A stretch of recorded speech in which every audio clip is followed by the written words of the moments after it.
pagi semuanya.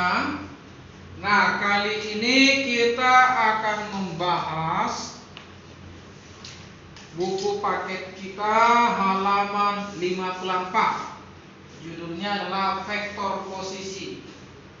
Jadi vektor posisi ini digunakan untuk menentukan letak posisi benda.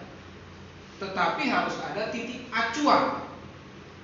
Arti dari titik acuan itu, dari mana dia diukur? Ya, itu artinya titik acuan. Jadi pelambangan dari vektor posisi adalah I, J, K.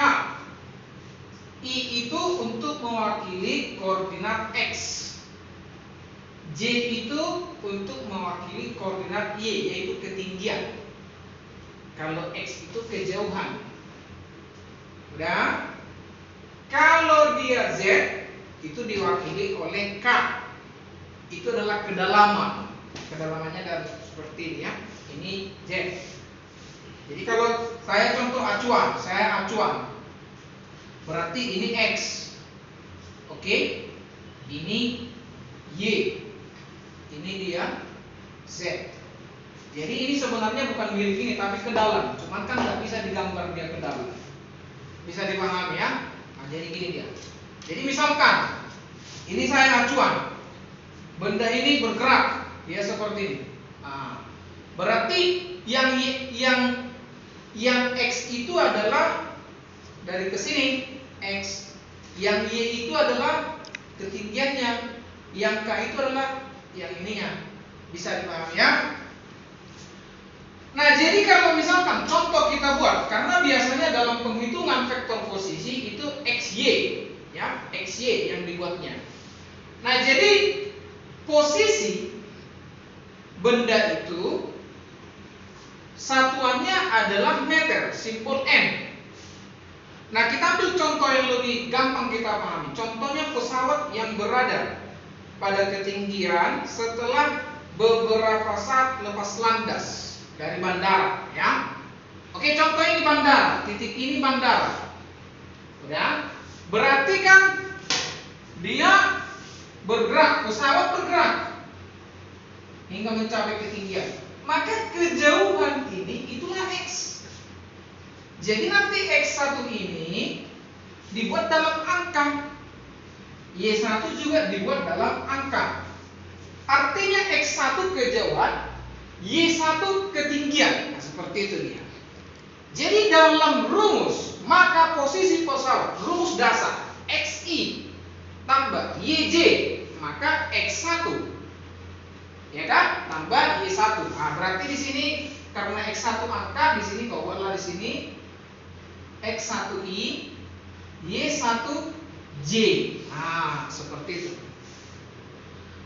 Nah, berarti kalau diminta besar posisi, artinya besar posisi ini adalah penggabungan kedua ini, maka dibuat dalam harga mutlak akar dari X kuadrat tambah Y kuadrat. Berarti angkanya ini dikuadratkan, Y-nya ini dikuadratkan.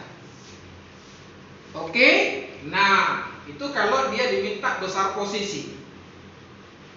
Nah, sekarang bagaimana jika diminta perpindahan vektor?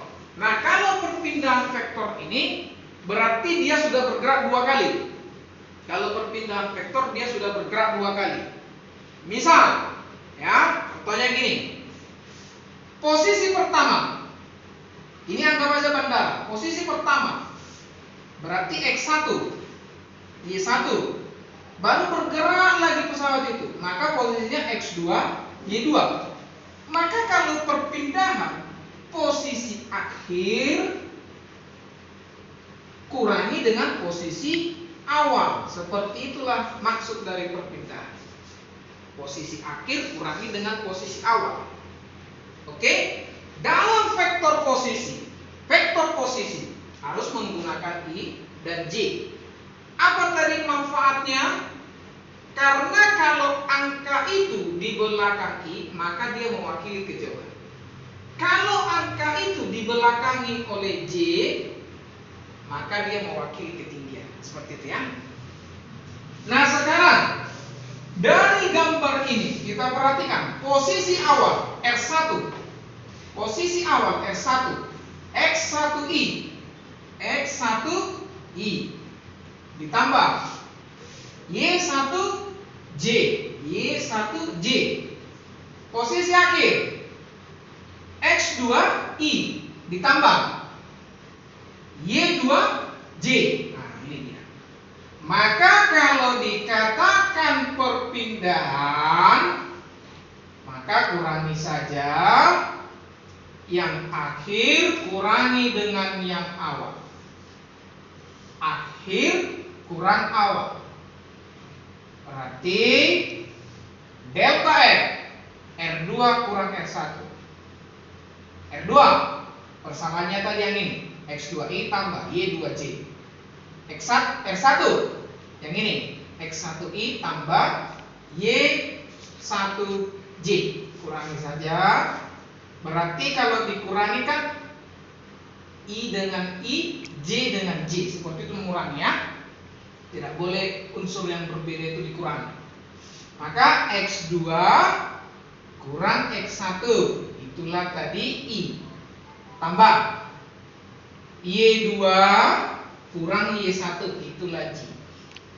Nah, seperti itu cara mengurangkannya. Kalau ditanya bagaimana besar vektor perpindahan, sama caranya. Harga mutlakkan, baru akarkan, tapi dikuadratkan dulu.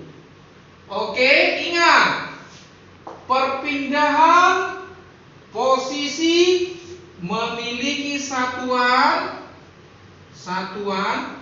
meter. Bagaimana arahnya? Ini biasanya menggunakan sudut. Berapa arah pelencengannya? Karena kan arah itu kan, contoh saya bandara, dia bergerak ke sana. Berarti kan pelencengannya kan ini. Berarti sudutnya. Nah, ini dia kan, pelencengan sudut ini kan. Nah, itulah arah.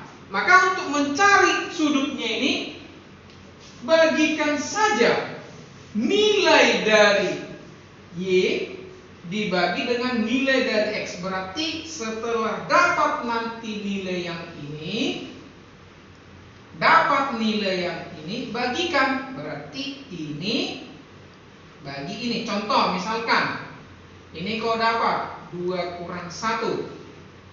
Ini kau dapat juga 2 kurang 1. Maka sini 1 bagi 1. Baru tekan kalkulatormu 2 NDF. Ya, 2 NDF. Maka muncul nanti sudut yang diberikan. Itulah sudut penyimpangan atau sudut arah. Terima kasih. Kalau kurang paham boleh ditanya ya.